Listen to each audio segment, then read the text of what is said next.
votre podcast de la voix du mental à la voix de l'intuition. Tous les jeudis à 18h.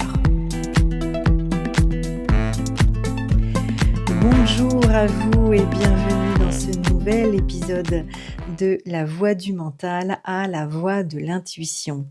Petit rappel, je suis Julie Baudouin, je suis coach formée en PNL et également radiesthésiste. Je suis spécialisée dans la reconnexion à soi, dans la gestion de l'hypersensibilité et le développement de l'intuition. Je suis également l'auteur de l'ouvrage intitulé « S'écouter pour se créer ». Et je suis ravie aujourd'hui de vous retrouver pour continuer à explorer la méthode créative. Souvenez-vous, chaque jeudi, je vous propose d'aller explorer ensemble des outils, des réflexions et aussi des exercices pour vous aider à calmer votre mental et vous reconnecter à votre intuition. Alors aujourd'hui, nous allons plus particulièrement parler de la troisième étape de la méthode créative et il s'agit aujourd'hui d'exprimer. Après avoir conscientisé et ressenti, il est effectivement essentiel de libérer ce qui est présent en nous, tout simplement pour éviter de rester bloqué dans nos émotions ou dans nos pensées. Alors dans exprimer, j'entends par là le fait de sortir de soi nos ressentis, notre vision du monde. Il n'est pas encore question pour le moment, dans cet épisode en tout cas, de poser une intention. Ça, nous le verrons plutôt dans l'épisode dédié à l'imagination. Comment je verbalise et comment je pose une intention. Aujourd'hui, il s'agit plutôt d'aller exprimer. Dans exprimer, il y a réellement cette idée de faire sortir de soi. Alors, j'entends souvent des personnes me dire moi, j'ai pas appris à m'exprimer, c'était pas notre habitude, j'ai pas été éduquée comme ça, j'ai pas vu de modèle, mon père ne s'exprimait pas, ma mère ne s'exprimait pas, etc. Effectivement, on se sent souvent très handicapé sur l'expression de soi. Je rappelle, comme je l'avais un petit peu évoqué dans l'introduction en fait à ce podcast, dans le premier épisode, n'oubliez pas que nous sommes tous au départ des petits êtres très vulnérables et que nous avons tout de suite cette première croyance que étant vulnérables, nous pouvons nous faire submerger par l'autre, détruire même peut-être par l'autre. Nous nous sentons menacés par l'autre. Donc, exprimer ce qui nous traverse, souvent nous avons comme retour que ce que nous allons exprimer n'est pas correct, n'est pas bien, n'est pas conforme, n'est pas attendu. Et donc, pour notre survie de petit être, nous prenons toujours des subterfuges. Alors, chacun trouve les siens, mais pour opter pour une répression de notre expression. Ce que l'on peut facilement oublier, c'est que finalement, l'expression de ce qui me traverse m'appartient. L'expression de ce qui vous traverse vous appartient. C'est-à-dire que même avec le plus grand effort du monde d'empathie, réussir à me mettre à votre place, pour autant, je ne serai jamais totalement à votre place. Et ça va être important, vous allez comprendre pourquoi. Parce qu'on peut passer des années en fait à se chamailler, à penser que l'autre personne ne nous entend pas, ne nous comprend pas. J'ai beau m'exprimer, mais elle n'arrive pas à se mettre à ma place. On peut être dans cette lutte pendant de nombreuses années et perdre beaucoup d'énergie et être surtout très malheureux d'avoir le sentiment que l'autre ne nous comprend pas. Il vaut mieux, je pense, partir du postulat que, quoi qu'il arrive, notre vision du monde reste notre vision du monde et accepter l'état de fait que la vision du monde de l'autre est la vision du monde de l'autre. Et donc, il n'y a rien à justifier, il n'y a pas à se bagarrer. L'expression de soi nous appartient appartient à chacun d'entre nous finalement. Chacun a sa propre vision des choses, et que c'est plutôt enrichissant de se dire: «OK, tu vois ça de cette manière-là, c'est intéressant parce que moi, je vois plutôt ça comme ça».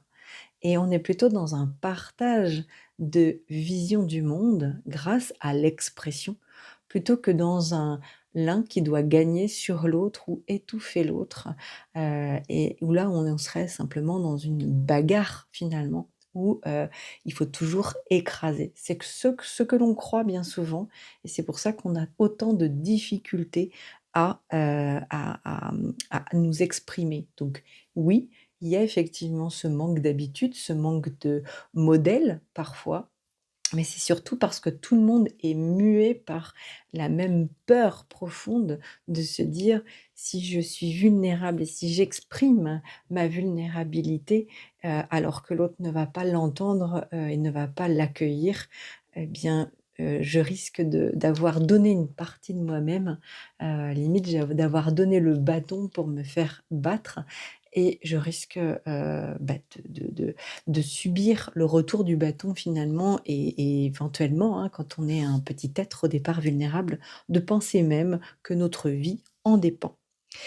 Donc voilà un petit peu toutes les difficultés. Pourquoi est-ce que ce n'est pas si simple? Alors maintenant, on va surtout voir pourquoi c'est important, eh bien, d'exprimer malgré tout ce que l'on ressent.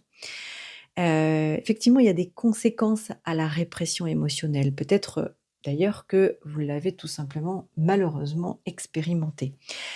Parce que oui, lorsque nous retenons nos émotions ou que nous ne nous permettons pas, hein, d'exprimer ce que nous ressentons, eh bien, cela peut entraîner des tensions physiques, du stress, voire des blocages émotionnels. On peut être à ce point même déconnecté de nous-mêmes, de notre intuition pour toujours tenter, eh bien, de se conformer à l'extérieur plutôt que, d'être, à l'intérieur de nous et finalement cette répression, cette énergie que l'on cadenasse, eh bien, cette énergie non exprimée, malgré tout, elle va prendre toute la place et puis on va dépenser beaucoup d'énergie pour tenter de la laisser bien enfouie au fond de nous. Hem, on est en train tout simplement de boucher notre canal intuitif, hein. N'oubliez pas, notre tube doit être propre, et laisser circuler est vraiment important, peu importe le moyen que l'on va utiliser. Ça, on va le voir, dans quelques instants. Donc, les conséquences de la répression émotionnelle sont avant tout physiques et également psychiques, hein, parce que au bout d'un moment, à force de cadenasser toutes ces émotions, eh bien, on n'arrive plus à avoir de discernement sur nos pensées et sur nos émotions. Finalement, on est tout le temps avec des signaux d'alerte, puisque l'émotion est avant tout un signal d'alerte qui nous donne une information, hein, mais à force de toujours tout cadenasser, ça prend toute la place. Donc exprimer, il faut vraiment le voir ça comme un acte de libération, hein. C'est vraiment important de laisser circuler cette énergie, hein, qui est bien souvent donc des émotions et donc laisser circuler l'énergie, ça ne veut pas dire exploser ou s'imposer au profit de enfin, soit au profit de l'autre, ou au détriment de l'autre plutôt, mais c'est plutôt d'essayer de trouver une manière saine de laisser sortir ce qui est là, tout simplement. J'en parle dans mon livre «S'écouter pour se créer» et là je vais vous le repréciser un petit peu. J'aime particulièrement, la méthode DESC. La méthode DESC, elle permet d'aller vraiment séparer les faits des ressentis. Heu, le D veut dire description des faits et le E veut dire expression des émotions. Ça nous laisse la liberté de pouvoir nous exprimer sans avoir à nous justifier et sans que ça puisse être, débattu, en fait, pendant des heures. Lorsque je dis: «Bah, écoute, quand tu me dis ça, moi, je ressens ça». C'est non négociable.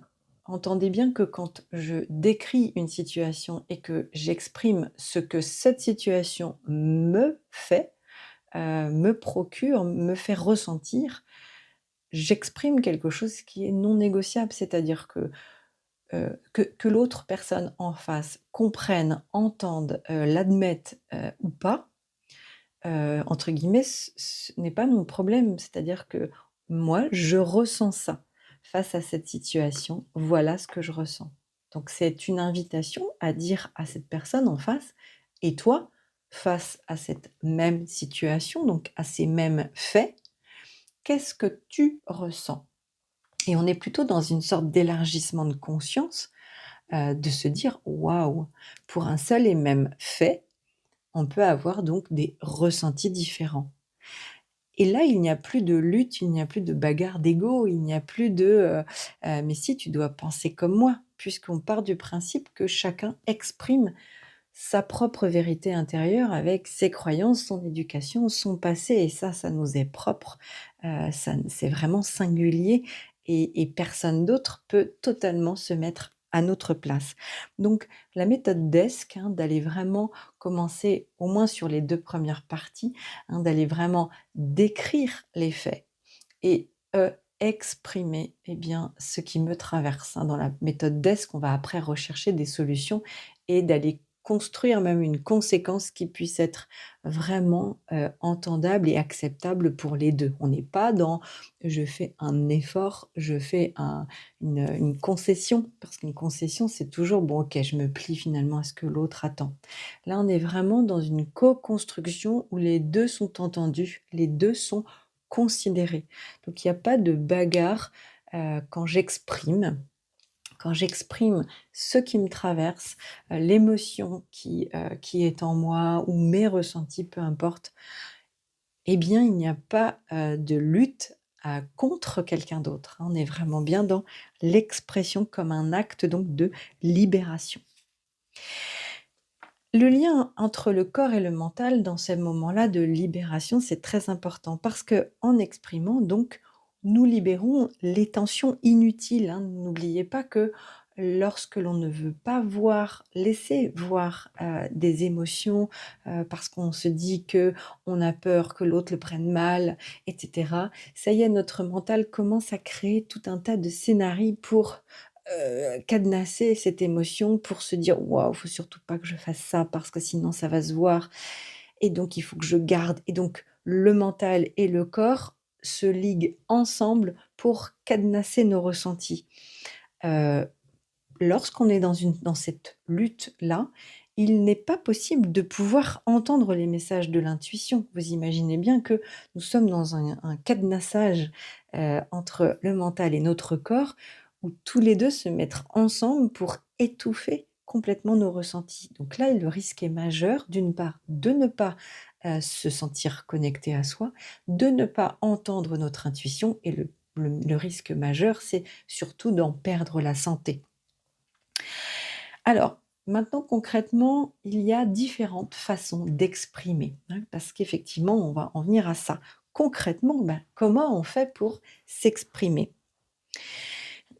Alors, il y a différents moyens d'expression. Depuis, le début, hein, de ce podcast, je vous invite à écrire, à noter, ce qui vous traverse, que ce soit au niveau de vos pensées, de vos peurs, de vos croyances, de vos valeurs, mais aussi de vos ressentis. Commencer progressivement à apprendre à mettre des mots, sur ce qui est parfois très difficile à nommer. Donc il y a des moyens d'expression, effectivement, l'expression verbale est une manière d'exprimer, hein, ce n'est pas la seule et on va le voir. Alors vous pouvez effectivement parler à quelqu'un de confiance, hein, ça peut être libérateur pour commencer à essayer de mettre des mots sur ce qui vous traverse. L'idée étant toujours de faire circuler. Mais ça peut être donc un proche, alors ça peut être un coach, un thérapeute, hein, ou même vous-même tout simplement en écrivant, hein, sur donc, un cahier comme je vous l'ai invité à le faire, mais ça peut être aussi en parlant à haute voix.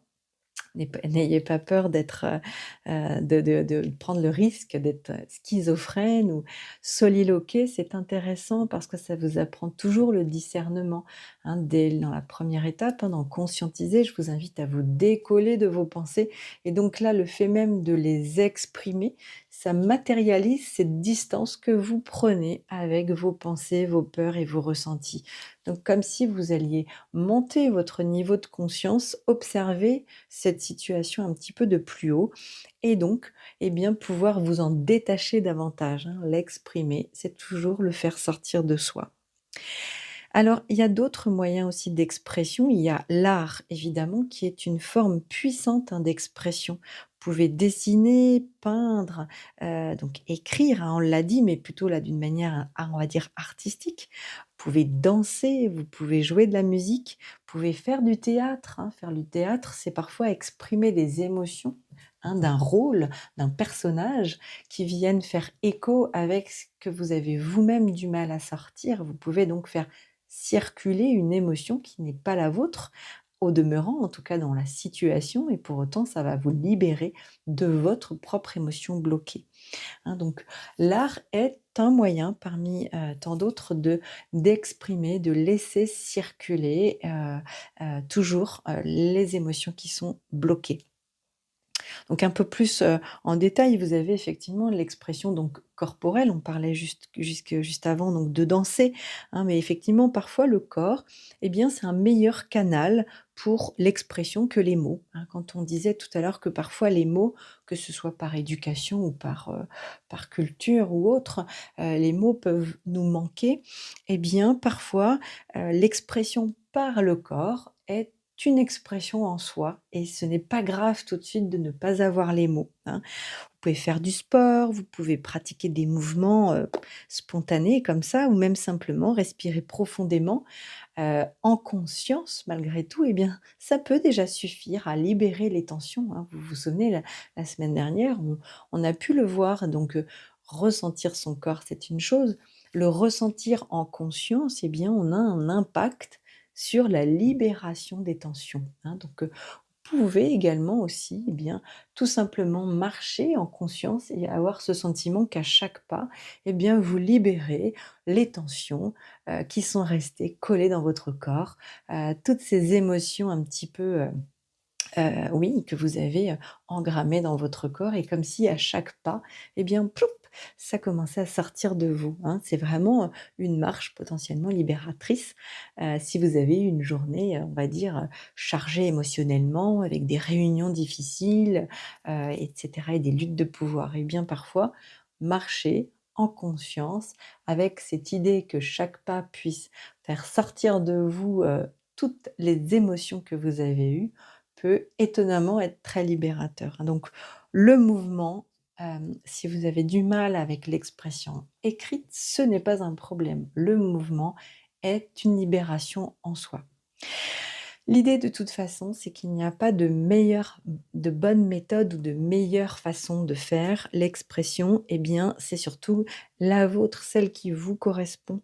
Chaque personne est différente et donc l'important, c'est surtout de trouver la forme d'expression qui vous parle le plus et qui vous permet de vous libérer, hein. Donc, tester, peut-être que selon les jours, selon les saisons, hein, selon, pour les femmes, la période du cycle ou je ne sais quoi, peut-être qu'il y aura des choses plus libérateurs que d'autres. Je pense aux femmes et justement une chose que je n'ai pas dite, vous pouvez avoir cette envie, une émotion un peu de tristesse qui est un peu bloquée, que vous avez du mal à évacuer, eh bien, vous pouvez tout à fait regarder un film, et qui fait pleurer et rien que le fait de regarder, ça s'appelle la catharsis, hein, que ce soit en théâtre ou au cinéma.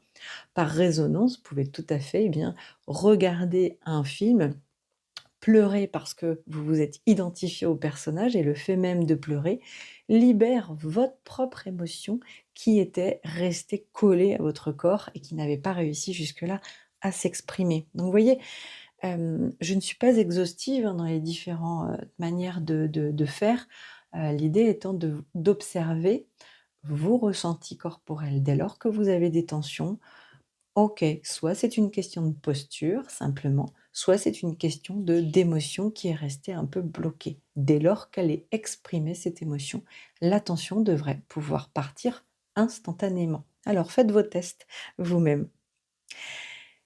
Et la transition justement, eh bien, on va pouvoir la faire maintenant puisque comme pour les autres épisodes, eh bien, je vais vous proposer, une pratique, un petit exercice guidé, et aujourd'hui, j'ai envie de vous faire tester l'écriture, intuitive, on va dire, qui est une des manières d'exprimer, hein, donc j'aurais pu vous proposer une séance de sport, une séance de danse, quoique quoi que ça puisse être. Aujourd'hui, j'avais plutôt envie de vous proposer, eh bien, un exercice d'écriture intuitive. Alors pour cet exercice, contrairement, pardon, aux exercices que nous avons pu faire avec Conscientiser, vous avez vu que c'était un outil assez, magique et remarquable que vous pouvez emporter n'importe où, hein. Vous montez des marches à votre travail, vous pouvez faire un exercice de conscience, vous allez, dans une salle de réunion, vous faites la vaisselle, vous faites quoi que vous puissiez faire, Conscientiser est un outil que vous pouvez vraiment pratiquer à tout moment de la journée, hein, et c'est vraiment discret, pratique. Ressentir également, hein, puis ressentir en conscience, vous avez bien vu que finalement, c'est vraiment un exercice que vous pouvez pratiquer à tout moment de la journée. En revanche, aujourd'hui, exprimer, vous allez voir que malgré tout, il faut commencer à se poser un cadre. Et c'est très bien puisque c'est une invitation à commencer à se laisser de l'espace pour soi, hein. Donc, ça vous allez commencer à devoir avoir une certaine, rigueur, même si, ça peut être très court, hein. Vous n'êtes pas obligé de passer, une demi-journée avec vous-même pour exprimer. Mais en tout cas, si vous êtes en voiture, si vous êtes occupé à faire quelque chose d'autre, là, tout de suite maintenant, si vous écoutez cet exercice guidé, vous allez voir que vous allez peut-être pas pouvoir exprimer si facilement, hein, et là encore, on vient commencer à se confronter à cette difficulté. C'est pas toujours si évident d'exprimer, alors là, notamment à l'écrit, hein, tout simplement, et même corporellement. Si vous avez envie de vous exprimer en pleine réunion, eh bien, la bonne convenance dit que ce n'est pas si simple. Donc, je vais vous guider dans cet exercice, mais peut-être que vous devrez le réécouter à un moment qui sera propice pour vous et que là, tout de suite maintenant, lorsque vous m'écoutez là, tout de suite maintenant, ce n'est peut-être pas propice. En tout cas, écoutez malgré tout, cet exercice, intégrez-le de manière à ce que, d'une manière autonome, vous puissiez le reproduire à un moment qui sera propice pour vous. Donc je vais vous guider maintenant dans un exercice donc d'écriture intuitive, hein, qui est une méthode très simple et à la fois très puissante pour exprimer vos pensées et vos émotions. Donc je vous invite à prendre une feuille de papier et un stylo ou alors, selon, votre pratique, d'ouvrir une application de prise de notes sur votre téléphone, votre ordinateur, votre tablette, et cetera. L'idée, c'est de vous installer dans un endroit calme et confortable, hein, propice, en tout cas, à pouvoir vous écouter, et qu'il y ait le moins de distractions possible autour de vous, hein. Il peut y avoir du bruit, il peut y avoir malgré tout un environnement qui vive à l'extérieur de vous, mais malgré tout qu'il n'y ait pas trop de distractions, de télé, de radio, de personnes qui entrent et qui sortent, et cetera. Dans un premier temps, je vais vous inviter à respirer, hein, comme on a l'habitude de faire pour se recentrer. Vous allez donc fermer les yeux et vous allez prendre quelques respirations profondes. Vous allez inspirer profondément et expirer lentement. Encore une fois, inspirez, pardon.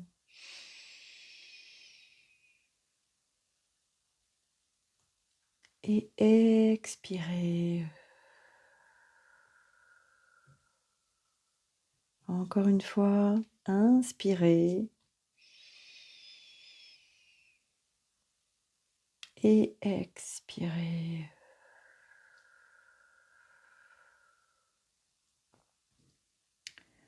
Alors sans réfléchir, vous allez réouvrir les yeux et vous allez commencer à écrire ce qui vous passe par la tête. Cela peut être une pensée, une émotion ou même une simple phrase comme «je ne sais pas quoi écrire». Partez toujours de ce qui est. Donc si votre état actuel est le fait que vous n'ayez pas d'idée, eh bien commencez par là. Laissez venir tout ce qui veut bien sortir, sans jugement, sans essayer de bien écrire ou de structurer vos idées. Commencez peut-être par ce que vous percevez de l'extérieur pour progressivement faire ce chemin vers votre intériorité. Si vous êtes dans une pièce lumineuse, chaude, froide, commencez à exprimer votre ressenti au rapport de la situation, de l'ambiance. Comment vous percevez, comment vous ressentez avec vos 5 sens. Qu'est-ce que vous pouvez entendre comme pensée, comme croyance, comme valeur, peut-être comme jugement. Déposez, écrivez. Si une émotion forte peut surgir, eh bien, accueillez-la. Laissez-la juste s'exprimer par vos mots. Et ne cherchez pas à correctement écrire, sans faute.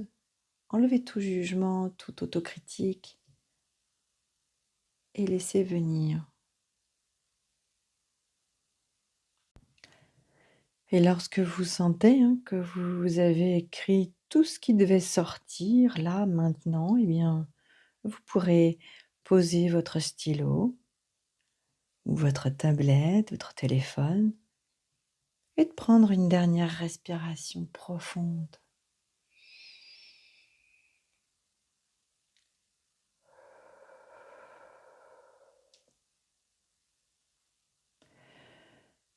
Je vous invite à pratiquer cet exercice à minima, si cela vous intéresse, au moins une fois tous les jours pour libérer ce qui vous encombre mentalement ou émotionnellement.